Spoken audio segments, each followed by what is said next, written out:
Selamat kembali ke episod Keluar Sekejap, dan untuk segmen yang terakhir ni kita nak bincang sedikit berkenaan dengan National Energy Transition Roadmap NETR yang telah pun diumumkan pada hari yang sama. Naratif Madani diumumkan.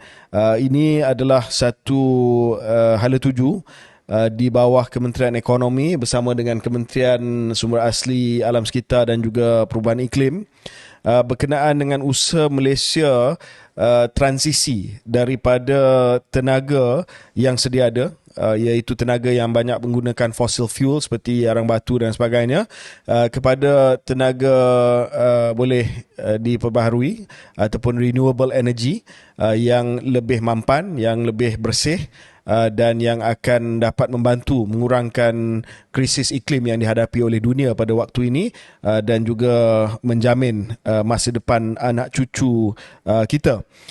Syaril, saya tahu Syaril akan mengupas dan lead the segment, tapi sebelum itu Syaril, saya nak komen sikit lah tentang timing. Ya. Saya dah serve dalam Jemaah Menteri, saya rasa 8 tahun kot, dan di 3 kementerian. Dan saya dah berkhidmat untuk 3 Perdana Menteri di dalam kabinet, dan 2 lagi sebagai pegawai kerajaan, 5 Perdana Menteri.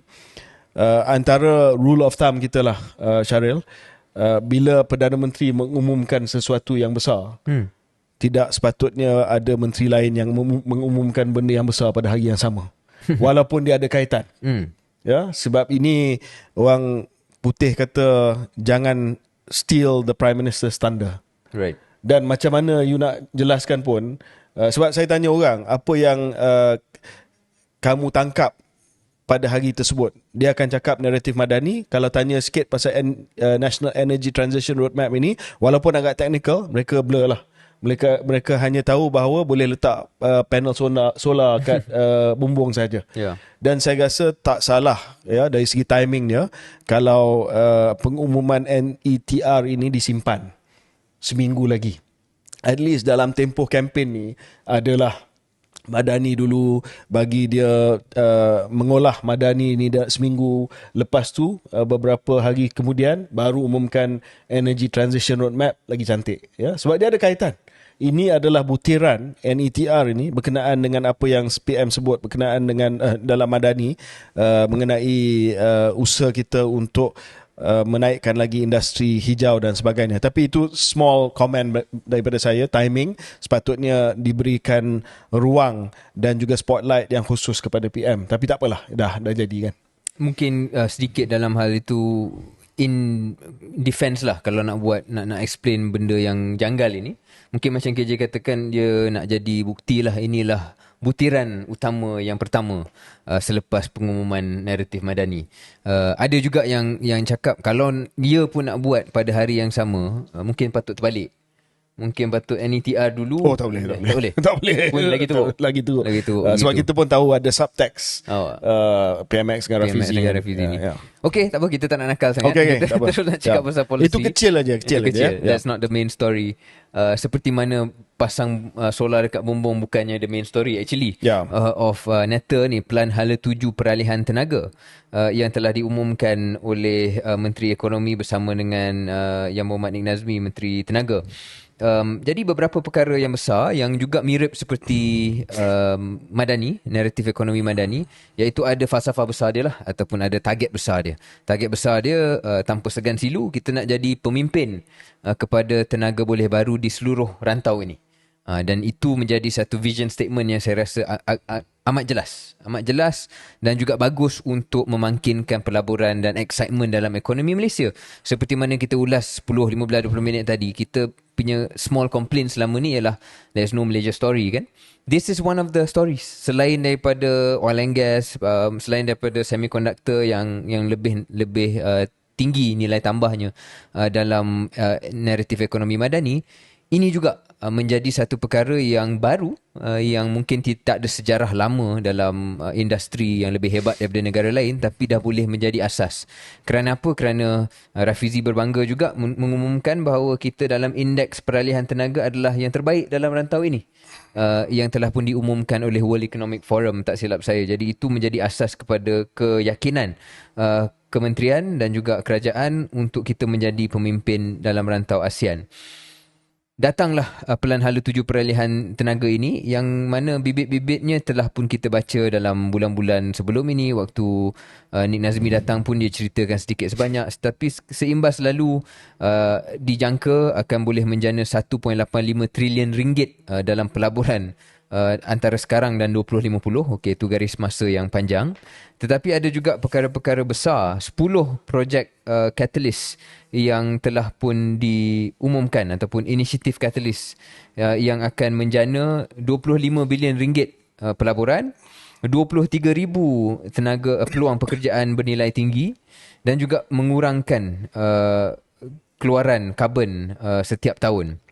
Antara inisiatif besar, 10 inisiatif yang diumumkan itu, yang paling saya rasa menarik ialah untuk membuat satu ataupun membina satu loji jana kuasa solar hybrid yang terbesar di Asia Tenggara. 1 gigawatt telah pun mendapat komitmen pelaburan sebanyak 6 bilion ringgit. Dan ini yang membabitkan UEM bersama dengan Itramas Corporation. Jadi ada kerjasama dan disaksikan oleh menteri pada hari kejadian tersebut. Jadi ini bukan konsep, telah pun sign dan akan berlangsung to build the largest hybrid solar farm in the region.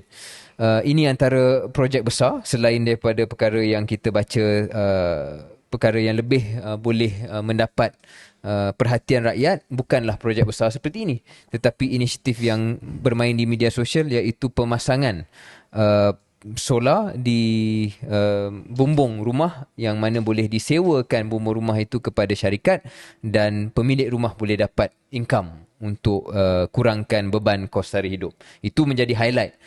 Saya fikir walaupun itu bukan pelaburan paling besar, bukan cerita yang paling besar, bukan yang akan membuat kita pemimpin solar pada rantau, tetapi yang bagusnya ialah sekurang-kurangnya seperti naratif ekonomi madani, selain daripada projek besar makro yang orang teknik, yang terlalu teknikal, yang mungkin orang tak boleh hadam, ada juga inisiatif-inisiatif yang mesra rakyat lah yang telah pun diumumkan, yang boleh juga menjadi sebahagian daripada Pelan Hala 7 Peralihan Tenaga ini. Semua perkara ini KJ, saya cuma nak komen beberapa perkara ataupun isu yang saya fikir positif lah, yang perlu di-highlight juga. You got 10 catalytic projects, you got all these billions of investments dan sebagainya.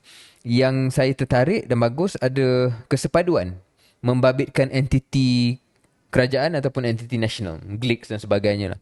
Misalnya Khazanah dan UEM untuk loji jana kuasa solar. So that's clear, itu you punya role, Khazanah, UEM. Petronas dia minta buat biorefinery di Johor. TNB akan membangunkan taman-taman solar. Sime Darby Property, Sime Darby ni ialah is mostly owned by EPF, Co-op dan sebagainya kan. PNB owns a lot of Sime Darby. So katakanlah Sime Darby ni kita anggap sebagai entiti national. Sime Darby Property buat projek solar di 450 rumah di Shah Alam. So everybody dah nampak ada libat urus dan telah pun diberikan tasking yang sebaiknya. Jadi sekali lagi pujian, kerana ini bukan hanya statement conceptual, philosophical, tetapi clearly there's already been work behind the scenes that were done untuk menjadi pemangkin kepada perubahan peralihan tenaga yang besar ini. Akhir kata KJ dalam mukadimah ini, ia amat-amat penting. Sekali lagi, kali ketiga kita sebut dalam episod ni, the comms. The comms of Madani, the comms of Netta ni perlu sangat-sangat tepat. Dan pada jam-jam pertama pun sudah ada pertikaian solar ni. Contohnya, siapa yang akan bayar? Mula-mula orang ingat kita kena bayar RM20,000, RM30,000 untuk pasang. Kemudian Rafizi terpaksa datang menceritakan, no, bukan itu yang kita maksudkan. Kita maksudkan adalah syarikat yang akan pasangkan for you. Dia yang akan tanggung kos, you just dapat income. Akan ada soalan-soalan lagi selepas ni. Adakah rumah sedia ada boleh buat? Macam mana saya nak apply untuk skim ini? Siapa yang boleh buat? Siapa yang tak boleh buat? Benda-benda ni kena laju jawab lah.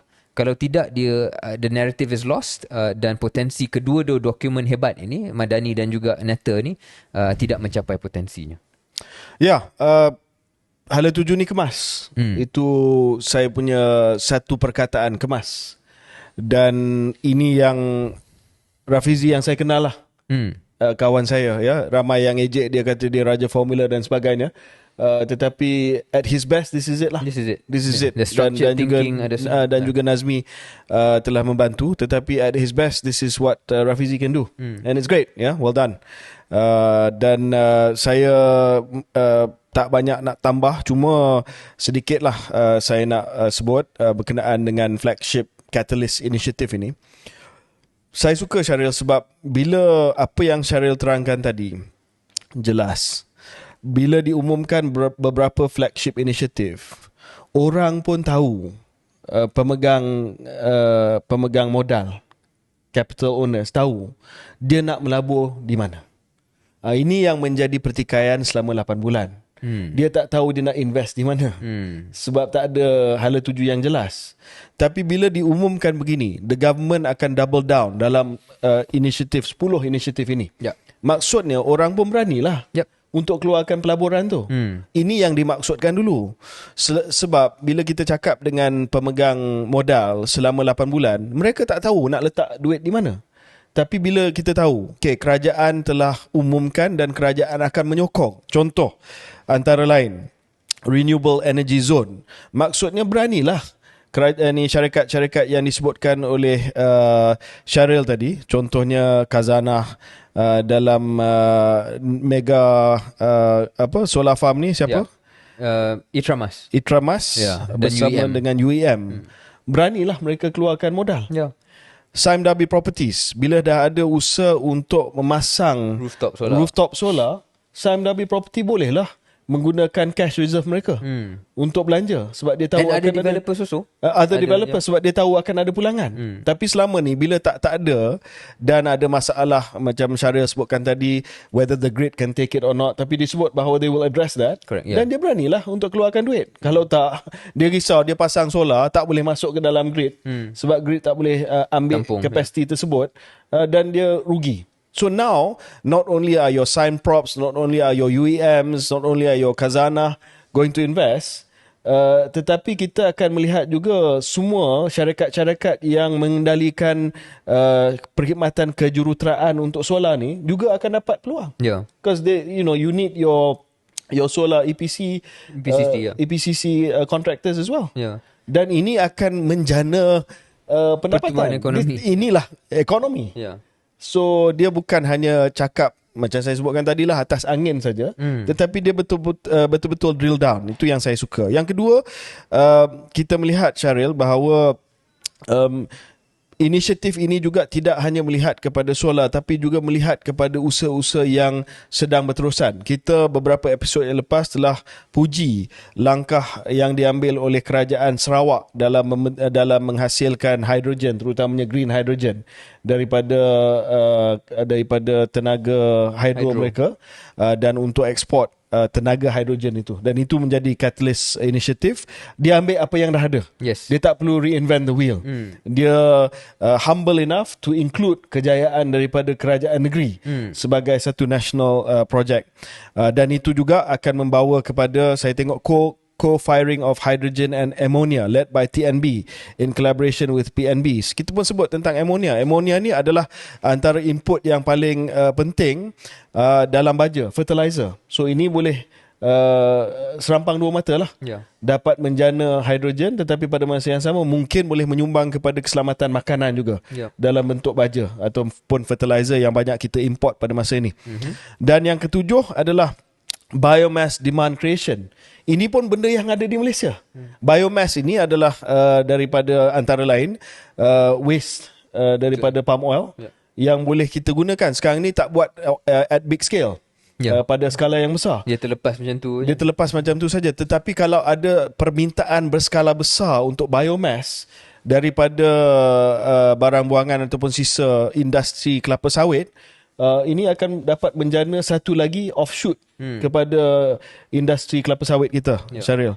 Dan of course yang satu lagi yang saya suka adalah future mobility, to develop future mobility solutions. Ini lebih kepada micro mobility, macam mana kita nak ada garis panduan yang jelas, keselamatan jalan raya dan sebagainya, untuk micro mobility dari segi bas elektrik, dari segi skuter dan sebagainya, yang mungkin dapat selesaikan masalah batu yang terakhir ataupun last mile dalam pengangkutan awam. Jadi saya rasa sedikit deep dive lah, tak perlu kita pergi terlalu mendalam sebab agak technical. Tetapi kita akan update lah dari masa ke semasa bila ada projek baru yang dilancarkan. Kita akan update di KS betapa ini menunjukkan bila dah hala tuju dah jelas, bila dasar dia dah jelas, bila regulation dia dah jelas, orang akan melabur duit. That's the key takeaway untuk saya lah, Syaril. Sangat-sangat setuju. Dan kita sebenarnya daripada awal mengatakan soal tenaga boleh baru, Nick Nazmi, Rafizi were the performing ministers anyway.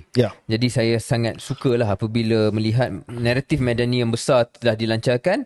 Mereka juga ada, walaupun kita petikai dari segi timing, tapi mereka juga also up their game. Jadi supaya tidak lagi dilihat hanya mereka seorang saja yang deliver dalam hal butiran. Dan macam KJ katakan, maybe I echo what your thoughts were, which is I guess this is Rafizi at his best. Kalau inilah Rafizi yang digembar-gemburkan selama 10 tahun, 15 tahun, then it's worth it lah. This is what we want to see. The formula stuff, the politics stuff tu masing-masing boleh fikir sendiri. Tetapi kita perlukan lebih banyak pembuat dasar yang macam ni. KJ gariskan, saya gariskan bagaimana ada sasaran makro, ada projek-projek membawa kepada sasaran makro itu, dan boleh melihat bagaimana ia membantu sektor-sektor lain, circular economy dan sebagainya. Perkara-perkara inilah yang kita hendak daripada semua pembuat dasar kita dan semua menteri-menteri kita. Jadi yang benda yang baik ni memang kita excited to puji. KJ, I think good enough for this episode. Kita akan banyak lagi ulas dalam 2 minggu akan mendatang ni, PRN. Dan kita juga tertanya KJ, bagaimana 2 dokumen dan pengumuman ini, adakah yang memberi kesan atau tidak kepada pilihan raya negeri? Kita hanya boleh tengok keputusannya nanti. Jadi jumpa lagi nanti dalam episod terkini Keluar Sekejap.